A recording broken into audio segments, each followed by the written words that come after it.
Hello, it's Randi Rhodes. Here's a clip from our show, and go to randyrhodes.com for the whole thing and a podcast. Buy a stinking podcast. Mary had a little man. The fall. We believe that all men are created equal. To the magnificent mosaic that is America. From radio beacon to radio beacon. I have a dream today. Change has come to America. Believe me. Knock, knock. Who's there? It's a figment of your imagination. Randi Rhodes Show. Turn up your mind. We have much to do. The first thing we have to do is change the political climate. For our children's sake, for all our sake, for America's sake. We have to restore the basic economic bargain in addition to that. There used to exist in this country. A bargain which Democrats and Republicans signed on to for the previous 70 or 80 years. It went like this. If you contribute to the well-being of the enterprise you belong to, you got to share in the profits. Well, that doesn't happen anymore. It doesn't happen. Productivity went up from the end, from 1945 to 1973, 96%. Wages went up 92%. From 73, productivity went to now went up 77%. Wages went up 12%. The middle class is being killed. And by the way, I still have 45 employees working with me, some really bright economists. And you ask an economist what middle class is, they'll give you a number. 52,500, 54,000, they debate it. It's not a number, it's a value set. Middle class means you're able to buy your own home and not have to rent it. Yep. Middle class means you're able to send your kid to a park where you know they're going to come home safely. Middle class means you can send them to a decent high school. If they do well, they can go to school after high school. And you'll figure out how the hell to get the money to get them there. Middle class means being able to take home your geriatric mom after your dad dies and pray to God your children never have to take you home. Folks, that's middle class. It's a little bit of peace of mind. Just a little bit of breathing space. But it's shrinking. Shrinking. Stagnation is what it's called. Stagnation. Oh, my God. I just, go do it. Go do it, everybody. Just go do it. Tell me how it was. I need to know. I want to know. Is it long, the line? Is it short, the line? Was it easy breezy? What is going on out there? Because I have no way of knowing. I do have my I voted sticker on. Of course, I voted on Sunday, but I saved it for today just so that you could see what you get as a big... You get a sticker, and you get a sticker, and you get a sticker. Oh, Oprah responded to the robocall. She is fierce, man. She is. She has the grace of 10 angels. I mean, this woman is... She is indomitable. She is graceful. She is dignified. She is brilliant.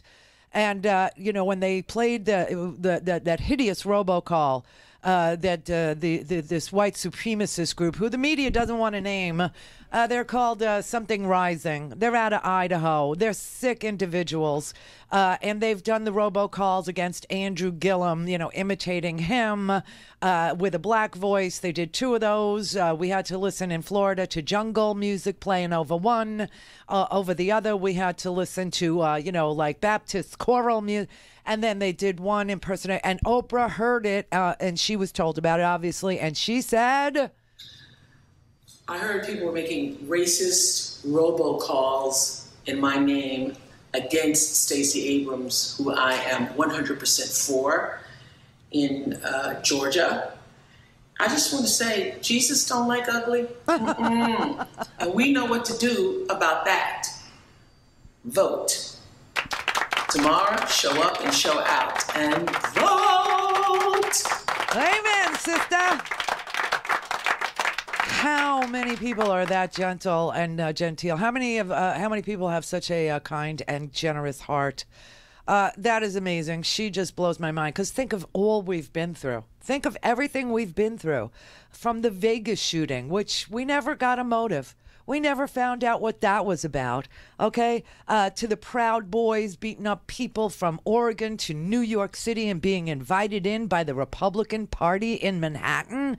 The freaking robocalls, the Marjorie Stoneman Douglas kids, the slaughter in their schools, and absolutely zero indication that anybody is going to take anything seriously about keeping guns out of the hands of the most deranged lunatics that live among us.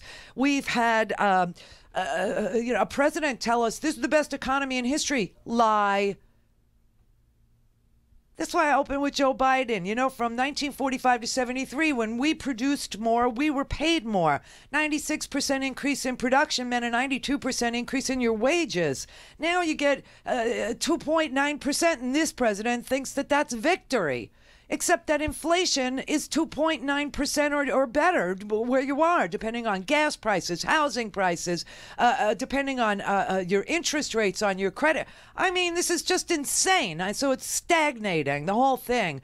We've got trillion-dollar deficits that we have to pay for, so $790 billion could be invested in stock buybacks for the very, very wealthy.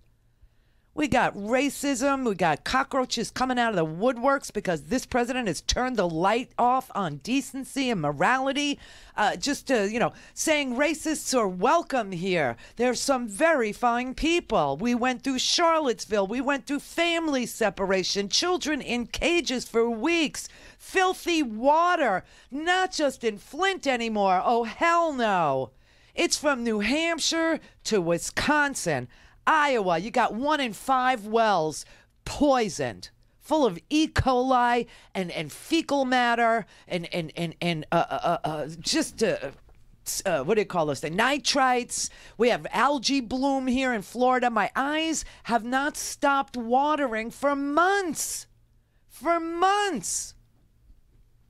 We lived through Puerto Rico, throwing paper towels at desperate Americans. Oh, my. Puerto Rico. Sick.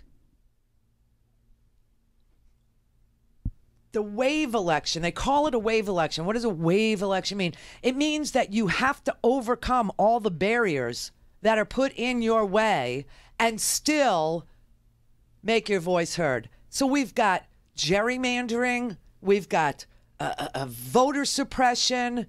We had poll workers today yelling at people who asked for help. This is just disgusting what this country is turning into. Disgusting. Pamela Aguirre, who's 77 years old. That's not it. Which one is it? 5. Thank you. 5. Get out!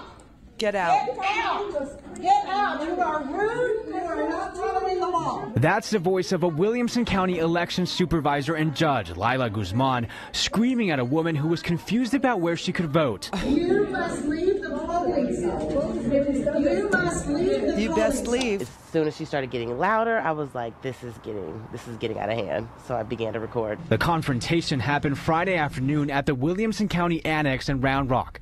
The woman who recorded the video did not want to show her face, but she says Guzman was unnecessarily rude to that voter. The lady did have an accent. She could have been new to the country. I don't know, but she needed some help. I'm going to call the cops now. That's not something that we ever train our poll workers, supervisors, election judges, and clerks to do. Williamson County Elections Administrator Chris Davis regrets what happened and says the situation should have been handled differently. It was the end of the day, and we were seeing pretty steady turnout across our sites, but again, no excuse. It's our job to get voters their answers and help them vote either at our site or at a site where they need to vote. Davis says Guzman has since resigned and will not be working on Election Day. We spoke with Guzman over the phone. She says she wishes she would have handled things better, but says working 12-hour days for nearly 2 weeks took a toll on her. I would like to see her never work an election again. Me too. Me too. Howard's working the election today. Says there's a lot of overvotes. Only pick one per thing, okay? Just pick one governor, one senator, one House member, a yes or no, one judge, one, whatever. There's just one. Just do one. A lot of overvote. But honestly, this is so important, and it looks like people are taking this fairly seriously.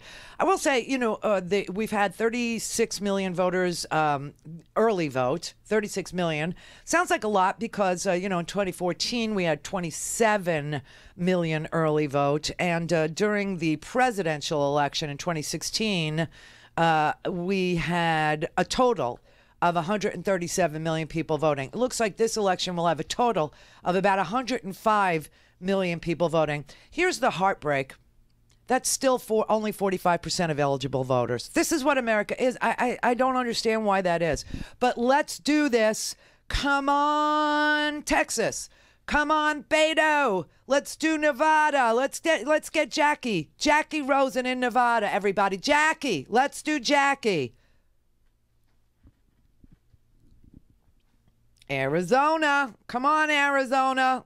Now, I think the very first one to close will be Indiana and Kentucky because they have problems figuring out what time it is. No, I'm not kidding. Half of the state is in Eastern, or not half. A little tiny smidge of the state is in Eastern, and the rest of the state is in Central. So they've decided 6 o'clock they'll shut their doors in Kentucky and Indiana. So that means that Joe Donnelly's Senate race, we'll know probably about him first. I'm not really, 100% sure when we'll know much about anything. I've heard that at 5 o'clock we're going to start to hear some exit polling. But here's something I want everybody to know. There are so many things that you need to know today. One of the most important things, 36 governors. 36. You understand what governors do, right? Right? Especially in census years, right?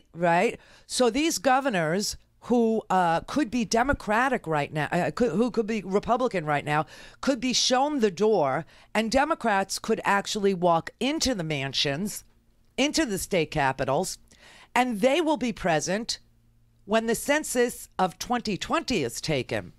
And perhaps some of that gerrymandered crap could end.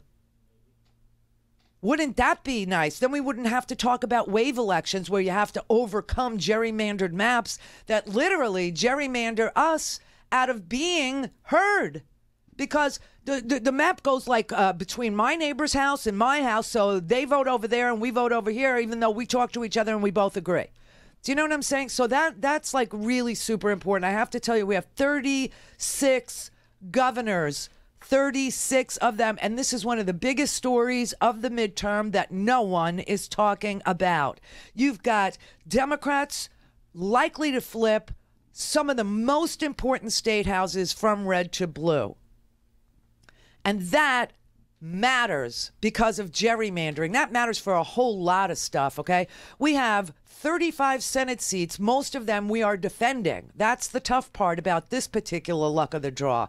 Not all the Senate runs every 2 years, obviously. And so the ones that are running, like Heidi Heitkamp and John Tester and Joe Manchin, Claire McCaskill, Joe Donnelly, Heidi Heitkamp, did I say Heidi Heitkamp? Bill Nelson. They're all seats we have to defend.